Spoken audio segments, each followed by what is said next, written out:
et messieurs, bonsoir. Bonsoir à toutes et tous. Si j'osais, je dirais que ça me fait super plaisir de vous voir tous ici, tous et toutes. Non, je plaisante pas parce que faire des confs devant Zoom, à force j'ai l'impression de m'entraîner devant mon écran de veille. Et en vrai, ça me fait très très plaisir d'être là. Alors, il paraît, on m'a dit en coulisses qu'il fallait que je commence par vous donner 5 secondes de réjouissance parce que, a priori, il y a 1-0 pour la France. Mais le but a été marqué contre son camp par un Allemand. Voilà, il fallait que je vous le dise. Bon, on a parlé de foot, maintenant place au sport. Non, je plaisante. Pardon.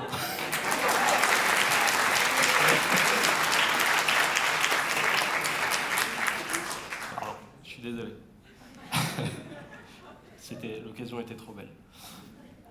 Non, en vrai, ça me fait très plaisir d'être là et je vais vous dire pourquoi, dans un premier temps, ce thème, c'était mieux demain. Alors, à première vue, on pourrait se dire que la formule est jolie, mais on pourrait se demander ce qu'il y a derrière. Je dirais tourner un peu dans tous les sens dans ma tête. Et en fait, elle parle, ou plutôt elle a parlé, pour moi. Parce que oui, on vous a donné un petit pédigré. Il y a des cavaliers dans la salle, des cavalières, des cavaliers ? Oui. C'est bien, vous n'avez pas levé la main. Merci. Représente. On est là. Donc ça, vous le savez. Ce que vous ne savez pas, c'est que si je devais dire comment a commencé ma vie, alors une partie de poker, vous savez, on commence avec deux cartes en main. Elles peuvent être bonnes. Disons que moi j'avais un 5 et un 8 et je ne savais pas quoi en faire. Alors pour les profanes, c'est pas terrible. On va pouvoir mettre la première diapo, si vous voulez. Et je vais la sous-titrer pour ceux qui ont une vraie vie. Voilà. L'image que je voudrais vous montrer, c'est l'image d'un super-héros. Super-héros qui s'appelle Daredevil. Alors, ceux qui ont entendu le nom, ça y est, hein, ils voient le cliché arriver, en très gros. Parce que ce super-héros est non-voyant. Il est aveugle, comme moi. Et il est avocat le jour. Et la nuit, quand il tabasse les méchants, personne ne se doute que, qu'il est miron. Personne s'en doute. Pourquoi je vous parle de super-héros ? Pour le plaisir de l'afficher, évidemment, parce qu'à chaque fois, où que j'aille, que ce soit dans des grandes entreprises ou devant des écoles, j'ai un grand plaisir à faire appel à l'âme d'enfant de tout le monde. Et puis aussi parce que quand j'étais gosse, j'ai été dans un milieu, dans un univers un peu rude où le super-héros, c'est un peu la première chose qu'on vous envoie. Le rêve, la force, le combat. Pourquoi ? Alors, je suis né de parents marocains, ce qui n'a aucun rapport, mais qui... Non, c'est pas une vanne. C'est ça le danger de commencer à faire des vannes, c'est que on croit que tout est... Non, là, c'est hyper sérieux, c'est vrai. Hein. Mais surtout de parents qui s'aimaient beaucoup, qui avaient des projets pour leur enfant. Et parmi ce qui leur est tombé dans les mains, il y a un truc qui n'était pas prévu. Petite histoire de chromosome, livré avec un petit défaut, puis là on ne peut pas le retourner à Amazon. J'avais un cancer de la rétine. Pourquoi vous rigolez plus là ? Non. J'avais un cancer de la rétine au niveau des 2 yeux. Une maladie très costaud. Sincèrement, il y en a des plus soft que celui-là. Celui-là est plutôt mortel d'habitude. Quand vous avez un gamin de 6 mois, 1 an, 2 ans, qui a un cancer de la rétine au niveau des yeux, alors surtout qu'au début c'est un reflet, plutôt innocent, des yeux de chat, paraît-il, on ne s'inquiète pas forcément, et puis un médecin tire le signal d'alarme. C'est ce qui s'est passé, et puis on a dit à ma mère qu'il fallait me retirer un œil, puis les 2 yeux. On m'a retiré qu'un seul œil parce qu'elle s'est battue en disant qu'elle ne pouvait pas assumer que son enfant descende avec la lumière et remonte dans le noir, par sa faute. Elle ne pouvait pas le supporter.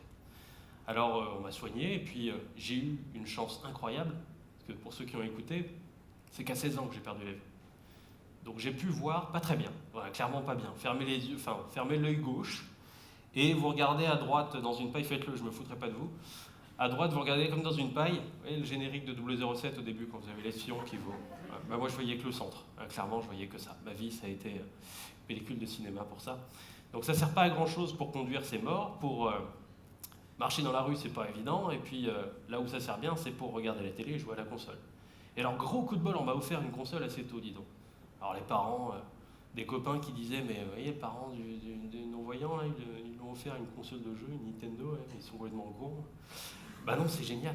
Une fenêtre ouverte sur le rêve. devant ma console, avec ma manette en main, j'étais quoi? J'étais un Jedi, j'étais un super-héros. Et puis un jour, j'ai posé la manette et j'ai regardé ma mère, je fais maman, quand je serai grand, je vais être pilote d'avion. Et elle me dit, bah ouais, moi le jour où t'es pilote, je monte pas avec toi. Merci maman.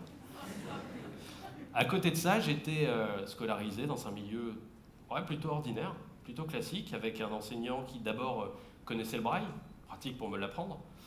Et puis finalement, petit à petit, plus je grandissais, plus l'enseignant ne le connaissait pas. Et j'ai eu la chance de me mêler à tout le monde. Et se mêler aux autres, ça n'a pas de prix. L'entre-soi peut être un fléau. Et je pèse mes mots. Et pour moi, l'entre-soi aurait pu être un fléau déjà à cette période.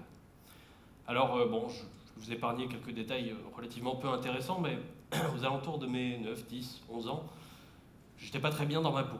J'étais un peu enrobé, même franchement assez costaud, et je faisais plus trop de sport. J'avais découvert un peu le piano, j'avais fait un peu de judo, ça me plaisait pas mal, mais bon, ça me faisait pas kiffer, quoi. Et on a été suivis par un institut qui nous a permis de découvrir un jour l'équitation. Alors, je me suis retrouvé à ressentir quelque chose d'étrange, à être un peu jaloux de ceux qui pratiquaient régulièrement. Je me dis, mince, pourquoi pas moi, dis donc, après tout.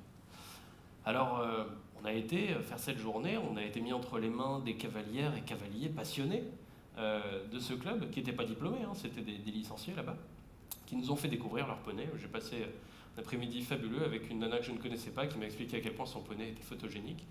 Je dis, oui, si tu veux, je te crois. Mais ça a été absolument génial. Et en revenant à la maison, j'étais pétri de préjugés. C'est-à-dire que ma mère a bien vu que j'avais les yeux qui pétillaient, c'est vrai aussi. Et elle me dit, elle me dit, ah, raconte alors. Vous savez, les parents, quand ils veulent que vous racontiez un truc que vous n'avez absolument pas envie de dire, moi voilà, j'en étais là. Ah non, mais arrête, c'est bon, je n'insiste pas. Oh, allez, raconte, vas-y. Bon, je me suis dit, je vais lâcher la bombe. Pour moi, je lui ai dit, tu vois, tu m'as demandé quel sport je voulais faire. Régulièrement, je dis, allez, tant qu'à commander, on prend le menu Maxi Best of, quoi, on prend tout. J'ai dit, voilà, ça, je voudrais le faire régulièrement. Je voudrais faire du cheval. Et j'ai adoré ça. Et plutôt que de me dire que c'est trop cher ou impossible, elle me dit, mon gamin, tu vas faire du cheval. On peut mettre la deuxième photo. Je suis désolé, c'est ma faute, j'ai mal apporté mes supports, donc on va le faire de cette manière-là. J'ai commencé à monter à cheval après 1 an de refus, de club qui était ni équipé ni formé. Tiens donc, hashtag milieu du travail aujourd'hui. Équipé, pas formé, c'est drôle. Pourtant Apple arrive à faire parler des téléphones sortis de boîte. Je dis ça, je dis rien. Jusqu'à trouver donc un club qui a accepté, qui n'y connaissait rien, qui m'a dit ok, tu vas faire des cours particuliers, ça sera un peu plus cher, mais on va faire connaissance et si tout se passe bien l'année prochaine, tu intégreras un cours collectif. C'est ce qui s'est passé. J'ai passé mes premiers diplômes et puis, vous savez bien, quand tout se passe bien, il faut qu'il y ait un truc qui se passe mal. Donc j'ai déménagé. J'ai quitté ce club à Boulogne, pas très loin d'ici, pour descendre à Bordeaux, beaucoup plus loin. Et j'ai trouvé un club qui avait déjà fait ça, fait concourir une cavalière non-voyante. C'était un rêve pour moi. Cette nana, c'était une idole avant d'être une amie. Et finalement, elle a ouvert la voie que je foule aujourd'hui, ou que j'ai foulé un temps en tout cas. On va pouvoir mettre la première vidéo que j'ai à vous montrer. Si tout se passe bien, vous allez voir 2 chevaux qui se suivent sur la piste. Voilà. Vous entendez la voix de Tiffany qui me guide, et moi je suis derrière. Voilà. Donc Tiffany me prête ses yeux et donne tout ce qu'elle a dans la voix, évidemment, ce qui n'est pas forcément évident. Voilà. Alors ça a été super en solution pour se donner des sensations, pour pratiquer son sport. C'est fabuleux, ça n'a pas de prix non plus. J'en profite juste, j'oublie toujours, il s'est passé un petit détail, j'ai perdu la vue entre-temps. Franchement, je vous le dis comme ça n'a eu pas plus d'importance que ça, je l'ai même caché au début. Bon, c'est pour la petite histoire rigolote. Bon, c'est sympa d'être guidé par un autre cheval, c'est encore plus sympa de faire du vrai saut d'obstacle, sans cavalier guide devant. Un certain un cavalier que vous allez connaître, qui est sur un tournage d'Astérix en ce moment, Guillaume Canet, je l'ai rencontré, il m'a dit, écoute, je suis sûr que tu pourrais faire des malheurs en enchaînant 100 cavaliers guides. On va pas remettre la prochaine vidéo, et c'est ce qui s'est passé. J'ai appris à enchaîner 100 cavaliers guides. Il m'a donné cette opportunité sur ce terrain. Alors, je pense qu'on va mettre le début des vidéos, on va peut-être les couper assez vite pour pas perdre trop de temps. Vous pouvez les retrouver sur Internet, mais à cette occasion, il m'a donné l'opportunité de faire ça sur un terrain magnifique, face à des cavaliers internationaux. C'était pas une compétition, c'était une démonstration. C'était la première fois que ça se faisait, c'était une première mondiale. Il était parmi les personnes qui sont à côté des obstacles. En fait, ces personnes sont à côté et me crient régulièrement là, là, là, pour me dire où aller. Donc j'entends d'où vient le son. Et en même temps, vous avez vu Tiffany, qui a été rétrogradée de cavalière et passée piéton. Et puis, elle me file ses yeux et sa voix, ça n'a pas changé, mais elle me file ses baskets aussi. Elle se met à courir partout pour trouver ses bons angles de vue et me dire où il faut que j'aille. Bon, c'était pas mal, mais c'était une démo. Depuis, on a voulu faire encore mieux. Ça, c'était en 2016. C'est l'histoire que je raconte d'ailleurs tout au long des lignes de mon livre, Impossible éteint mon début. On peut remettre la prochaine vidéo, qui pour moi a toute son importance. Pourquoi? Parce que c'était un terrain moins prestigieux, mais j'étais non plus en démonstration, j'étais plus présenté comme exceptionnel. Je n'ai jamais cru l'être, mais j'avais ce plaisir d'être quasi anonyme. Parce que bon, quand vous avez des mouettes qui gueulent sur un terrain d'obstacles, je vous assure que ça attire l'œil. Hein. Ça, il n'y a pas de doute. Mais j'étais compétiteur. Et alors ce parcours, je l'adore. Pourquoi? Parce que c'était pas du tout prévu, c'est jamais prévu. Quand ça se passe bien ou mal, c'est jamais prévu. Mais dis donc, on a réussi à se classer. Alors je vous le spoil un petit peu parce que ça va être long, mais on est arrivé 7e sur 49 partants. Donc tous les gars derrière, oh putain, l'aveugle il a fait mieux que moi. Véridique, je l'ai entendu. Véridique. Imaginez un peu la déchéance dans la tête de ces gens-là. L'aveugle il a fait mieux que moi. On va mettre la prochaine photo, parce que je prends un peu de retard avec mes conneries sur le foot. Mais pourquoi j'ai changé de façon de faire? C'est qu'en handisport, on faisait comme ça, avec un guide. Depuis, je suis en compétition valide.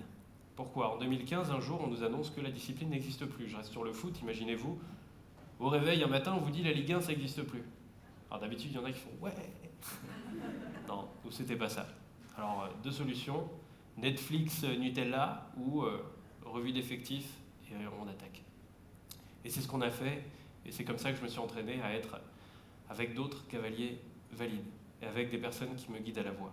Cette photo, je l'aime beaucoup. Je ne sais pas si vous allez distinguer la personne qui est en dessous.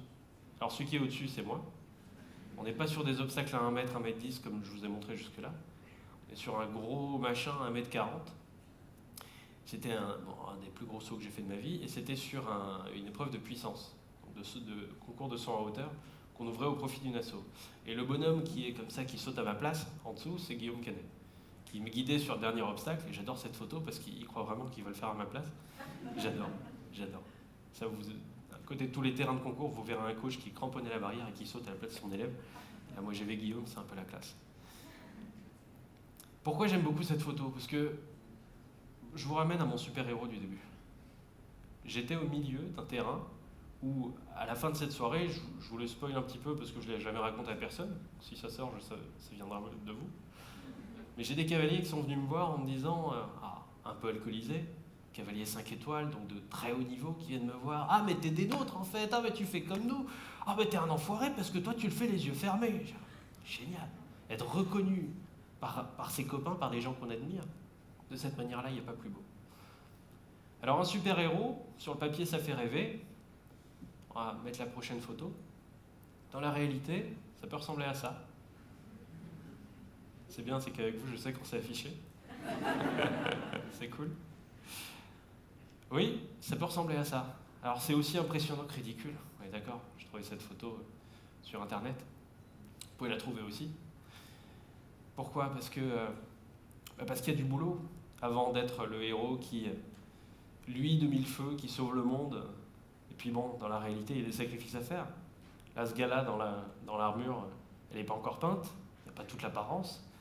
Puis je pense qu'il n'y a pas les milliards de Tony Stark. Et puis, il n'y a pas le pouvoir de voler non plus. Enfin, je pense pas. Et bon, je vous l'avoue quand même, cette photo, c'est moi.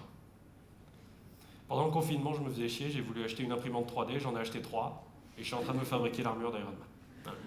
Je vous l'avoue, confession. On va mettre la dernière vidéo, on va se passer du son. Mais cette dernière vidéo, elle va vous rappeler l'une des premières choses qui vous a fait marrer, alors pas le but contre son camp, mais mon rêve de gosse.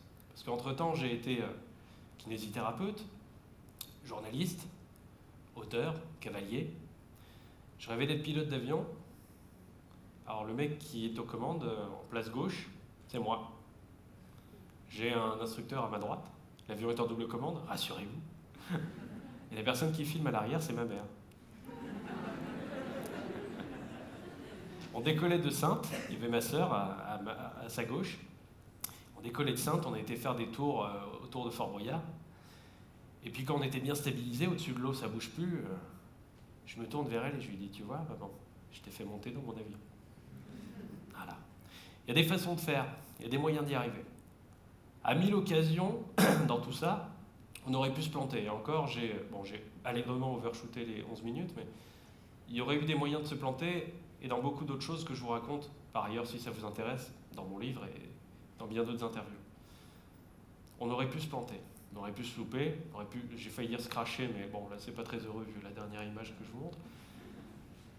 N'empêche, on a réussi. On l'a fait. Et il y en a plein qui estimaient que c'était pas possible et qui au final doutent. Moi, c'est ce doute que j'ai voulu planter en eux.